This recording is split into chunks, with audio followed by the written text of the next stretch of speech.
මේ ශරීරයේ හැඩය පවත්වාගෙන යනවා වගේම අපේ හිසකෙස් නිසි ලෙස පවත්වා ගැනීමත් වැදගත්. ටිකක් මග හැරෙන තැනක්. හිසකෙස් වල නිවැරදි භාවය නිවැරදි ලෙස පවත්වා ගැනීම ගැන කතා කරමු. ඔව්. අපේ හිසකෙස් සම්බන්ධව කතා කරනකොට රුව අලංකරණයේදී විශේෂ කෙනෙකුගේ ප්‍රතිරූපය බාහිරට පේන පළවෙනි අංගය හැටියට තමයි හිසකෙස් අපි හඳුන්වන්නේ පංච කල්යාණිනුත් එකක්නේ හිසකෙස් කියලා කියන්නේ. ඉතින් මේ හිසකෙස් වලට නිරෝගීතාවය පවත්වාගෙන යන අපි කාලීන වශයෙන් අපි කරන දේවල් එක්ක හිසකෙස් අපේ වෙනස් වෙනවා විනාශ වෙනවා. ඒවත් එක්කම හිසකෙස් පෝෂණය අනුව අපේ වැවීමේ වේගය අඩු වෙනවා. ඒ වගේ සියලු කාරණා වෙනුවෙන් හිසකෙස් නිරෝගීව වැවෙන්නට නිරෝගීව පවත්වාගෙන යන දීප්තිමත් හිසකෙස් පවත්වාගෙන යන්න අපි hair oil එකක් හඳුන්වලා දීලා තිනවා රූකේෂා herbal hair oil එක. ශිකා දිසානායක මහත්මිය දැන් ඔබ අර ඔයිල් එක ගැන කිව්වා. හැබැයි ඕකේ තිබෙන ගුණාත්මයන් සහ හි තිබෙන වටිනාකම තව ටිකක් පැහැදිලි කරලා දෙන්න.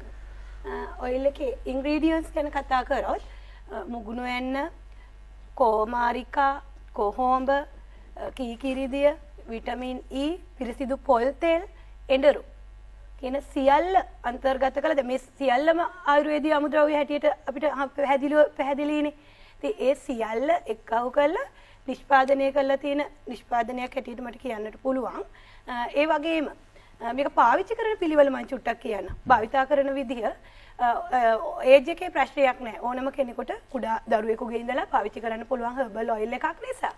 ඒ වගේම මේක වොෂ් කරනකොට අඩුතරමේ පැය 5ක්වත් ඔළුවේ තියෙන්න ඕනේ. සාමාන්‍යයෙන් හිසකෙස් වලට තෙල් දාලා එවලෙම වොෂ් කරන්න වගේනේ අපේ අය පුරුදු වෙලා ඉන්නේ.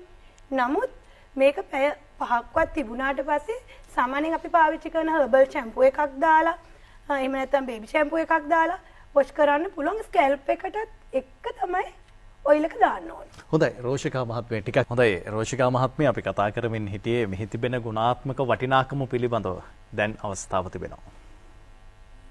ඔව් ගුණාත්මක වටිනාකම පිළිබඳව කතා කරද්දී මම නැවතත් අපි හැමදාම කියනවා වගේ කියන්න තියෙන්නේ 100%ක්ම ස්වභාවික ආයුර්වේදීය අමුද්‍රව්‍ය යොදා ගන්න නිසා අපිට පුළුවන් මේක බය නැතුව පාවිච්චි කරන්න. දැන් වෙළඳපොලේ තියෙන දේවල් එක්ක බැලුවොත් මේකේ තියෙන ඉන්ග්‍රීඩියන්ට්ස් ටික මම පැහැදිලි කරපු ඉන්ග්‍රීඩියන්ට්ස් ටිකත් එක්ක බලද්දී මේ ඉන්ග්‍රීඩියන්ට්ස් එකක්වත් අපි නොදන්න දේවල් නෙමෙයිනේ. මේ කිසිම දෙයක් අපේ ශරීරයේ අභ්‍යන්තරයට හෝ බාහිරයට අහිතකර නැහැ කියන එක පැහැදිලි අපිට. ඉතින් ඒ නිසා කිසාර කුඩා දරුවෙකුට උනත් බය නැතුව පාවිච්චි කරන්න පුළුවන් කියන්නේ ඒ නිසා ඔයිල් එක පාවිච්චි කරන පිළිවෙල තමයි වැදගත් වෙන්නේ. ඔව් ඒ පිළිවෙල දැන් කියන්න. ස්කැල්ප් එකට ගන්න ඕනේ. ස්කැල්ප් එකට තමයි හිසකෙස් වලට තෙල් දානවා කියවම ගොඩක් අය පුරුදු වෙලා ඉන්නේ හිසකෙස් වලට ගාලා නාන්න කලින් ගාලා වොෂ් කරන්න ඒවත් එක්ක.